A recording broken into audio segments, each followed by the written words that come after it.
Pentagon ने दुनिया की सबसे बड़ी एआई कंपनियों के साथ क्लासिफाइड डील्स की हैं और इसमें open AI, Google, Nvidia, Microsoft, Amazon, XAI जैसी दिग्गज शामिल हैं। मॉर्निंग पल्स इंडिया के टेक, एआई प्लस आज का टिप सेक्शन में आपका स्वागत है। आज हम पेंटागन की इन सीक्रेट डील्स और इलॉन मस्क बनाम ओपन एआई की कानूनी लड़ाई पर चर्चा करेंगे। एलेक्स, पेंटागन ने इतनी बड़ी कंपनियों के साथ एआई की डील्स क्यों की हैं? इनके पीछे क्या मकसद है? पेंटागन का मकसद है अपने क्लासिफाइड यानी गुप्त मिशनों में उन्नत एआई टूल्स का इस्तेमाल करना। इसके लिए उन्होंने open AI, Google, Microsoft, Amazon, Nvidia, Elon Musk की एक्सएआई और रिफ्लेक्शन जैसी कंपनियों को चुना है। क्या ये डील सिर्फ रिसर्च के लिए है या इनका इस्तेमाल असल मिलिट्री ऑपरेशंस में भी किया जाएगा? रिपोर्ट्स के मुताबिक पेंटागन इन एआई टूल्स को अपने क्लासिफाइड नेटवर्क्स में लागू करेगा, यानी ये सिर्फ रिसर्च नहीं बल्कि असली मिशनों में भी एआई की भूमिका बढ़ेगी। पेंटागन इतने सारे वेंडर्स के साथ क्यों जा रहा है? क्या इस बार कोई खास वजह है? दरअसल पेंटागन अब एक ही कंपनी पर निर्भर नहीं रहना चाहता।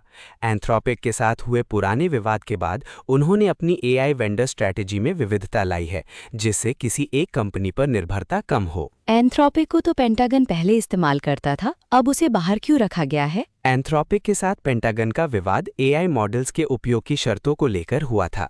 इसी वजह से इस बार एंथ्रोपिक को क्लासिफाइड डील से बाहर रखा गया है। एनवीडिया, माइक्रोसॉफ्ट और AWS भी इन डील्स में शामिल है। इन कंपनियों की क्या खासियत है? एनवीडिया की एआई चिप्स, माइक्रोसॉफ्ट व अमेजॉन की क्लाउड टेक्नोलॉजी और एआई टूल्स पेंटागन के लिए बेहद ज़रूरी हैं। ये कंपनियां एआई का इंफ्रास्ट्रक्चर और सिक्योरिटी दोनों मुहैया कराती हैं। इलॉन मस्क की एक्सएआई जैसे नए प्लेयर्स भी लिस्ट में हैं। क्या पेंटागन स्टार्टअप्स पर भी भरोसा दिखा रहा है? बिल्कुल, पेंटागन अब बड़े नामों के साथ साथ नए स्टार्टअप्स जैसे एक्सएआई और रिफ्लेक्शन को भी मौका दे रहा है। इससे उन्हें नए इनोवेशन और तेज़ी से बदलती टेक्नोलॉजी का फ़ायदा मिलेगा। पेंटागन का ये कदम एआई इंडस्ट्री के लिए क्या संकेत देता है? ये दिखाता है कि एआई अब सिर्फ बिजनेस या रिसर्च टूल नहीं, बल्कि वैश्विक सुरक्षा का अहम हिस्सा बन चुका है। आने वाले वक्त में एआई डिफेंस सिस्टम्स की रीढ़ हो सकता है। अब बात करते हैं इलॉन मस्क और ओपन एआई के हाई प्रोफाइल कोर्ट केस की, जो इस हफ्ते चर्चा में रहा है। इलॉन मस्क ने ओपन एआई के खिलाफ मुकदमा किया है, जिसमें उनका दावा है कि सैम अल्टन ने ओपन एआई को गैर लाभकारी से लाभकारी संस्था में बदलकर धोखा किया। मस्क ने कोर्ट में 3 दिन गवाही दी है।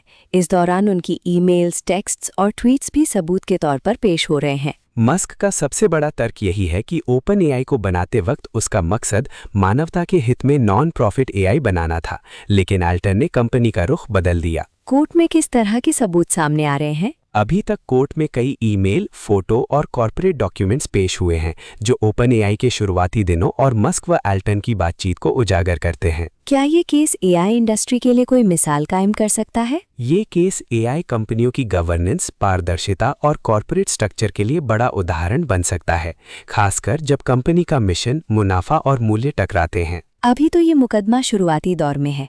आने वाले हफ्तों में और गवाहियां और सबूत सामने आएंगे। मॉर्निंग पल्स इंडिया के आज के टेक एआई अपडेट में बस इतना ही। अगर आप और गहराई से जानना चाहते हैं तो हमारा फुल एपिसोड जरूर देखें। एआई और टेक्नोलॉजी की हर बड़ी खबर के लिए मॉर्निंग पल्स इंडिया को सब्सक्राइब करें। मिलते हैं अगले एपिसोड में।